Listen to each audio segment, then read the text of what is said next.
Hey, what is up guys? Anthony Bui Tran here with Solar Tradecraft, and in this video I'm just gonna go and talk about how I contact my freight forwarder and connect them with my supplier so I can get my goods shipped from China, Korea, or wherever they're coming from, Vietnam, to the US or whatever place I need it to go to.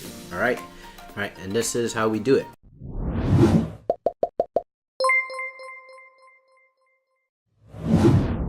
So I work with a company, really closely for some of my logistics called Warcraft Logistics. They're the easiest one that I've worked with. I have two that I use, but Warcraft Logistics is one of the two that I use. I'm mentioning them because they're more easy to use and they're USA based, right? So this means you can pick up the phone and call them and you can easily complain, bitch them out, or thank them for their service like I do, right? Jimmy is one of the guys that I met during one of my LA meetups. I met him over maybe a year ago, and ever since then I've done a couple shipments through him and his team, especially Stephanie, and everyone has been super helpful and super easy to work with for me, right?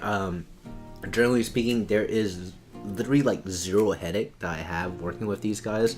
So if you guys are looking for a logistics team, freight forwarder, whatever, I consider them, ask them, you need storage, ask them, like, this is who I'm gonna recommend to you guys. As of right now, if things ever change and they screw me over, you guys will be the first to know about that. But this is their website. They also got a YouTube channel. Oh look, it's me right there. But essentially I just want to go over like when to contact them. So I contact them after I know I'm placing the order and I understand, like how many pallets I'm getting, like how many, cartons there are, how much weight it is, and where I need the quote to go, right? So, hey, if I need it to go to this Amazon warehouse, or I need it to store at their warehouse facility, or I want it shipped to like my warehouse or something like that, then I just tell them the address, right? So basically, it's super easy, right? So you can just go to request a rate. Alright, so once you just go to request a rate, and then this page loads. There's a video himself that he makes on or their team makes on like how to get the shipment stuff info. So this is a shipment reference number if you want to have like your own personal way of tagging it. I like to do this, plus I actually like to add the name of the product so I know like which it is, which item it is. And you can also put the Amazon ASIN, right? That's what I like to do, Amazon ASIN or Amazon SKU, whatever works for you. Name, email, phone number, city, country, all that stuff's really important for them too, because I always forget for some reason that like most of my viewers are, I just assume most of my viewers are from the US, but in reality they're not, when their cargo is going to be ready. So whenever you think it's going to be ready by, because this affects the price of the shipping, right? And quotes that they give you can be valid for only so long, especially when it's Q4, and Q4 a lot of the prices go up for shipping. So keep that in mind if you don't know the exact date, right? And don't be surprised if the prices change, right?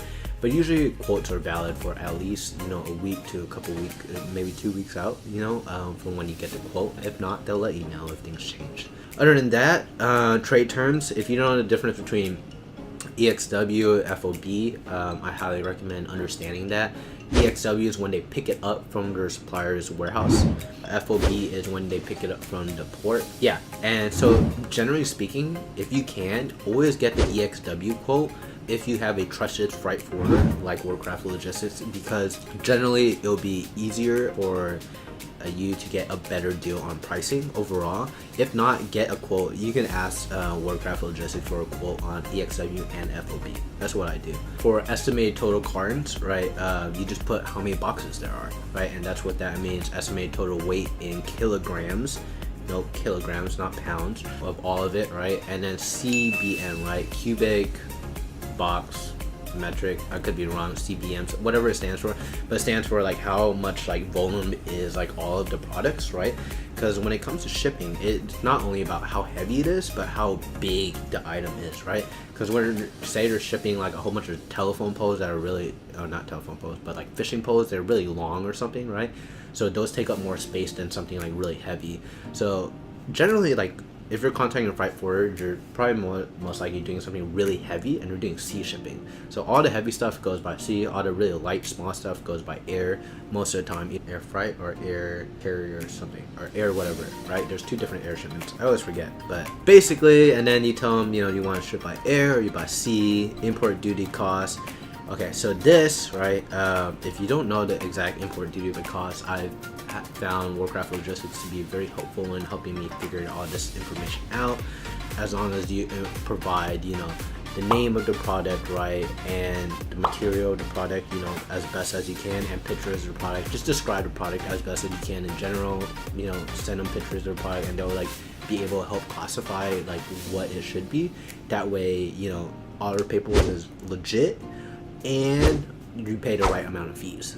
Here you just put the address, you know, that you want. If it's Amazon shipping, you don't know what it, you know, what it is gonna be like yet, but they'll give you a quote in general for like, this is how much it should cost to send it to Amazon's warehouse. But disclaimer, if Amazon decides to split, you know, their shipments into 2 warehouses, you know, like one on the East Coast, one on the West Coast, and one's more heavy than the other, like in terms of units, then like their pricing is going to be different, because one might be air, one might be sea, and then they're, you know, you might not get like a full container load going to one spot anymore. So prices can change because of those situations.